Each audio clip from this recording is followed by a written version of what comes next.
Of course, there are different ways to solving this problem, but in this video I will present only one method, the method of squaring both sides. Please permit me if this is really stressful, okay? But just watch, you will understand how this is solved by squaring both sides, okay? So let's go ahead and square both sides first. So we get here the square root of x times the square root of x times the square root of x whole squared. This will be equal to 4 squared. We know that this square will cancel this first square root. We now have here x times square root of x times square root of x. So this is equal to, from here we get 16. Let's go ahead and square both sides again. You get the idea?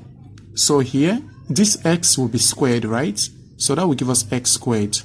Multiply by, if we square this radical here, this square will cancel the square roots. Then we'll be left with x root x. Get the idea? So this is equal to 16 squared, we go of 256. Right? Next, we can square both sides again. Okay? So let's square both sides. Yes. So we get here x squared multiplied by x multiplied by root x, this whole squared. So this will be equal to 256 squared. Then we can see from here, this x will be squared. This x squared will be squared, this x will be squared, and root x will be squared.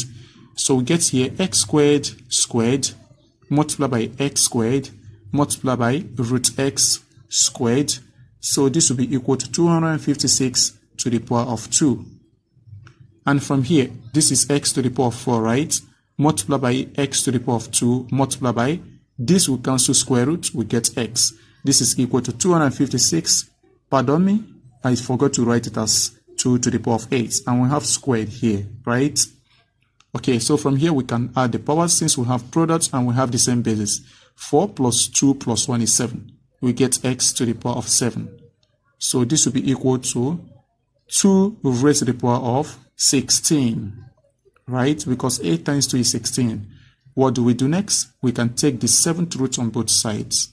From here we get that x will be equal to, write it as 2 to the power of 16 raised to the power of 1 over 7.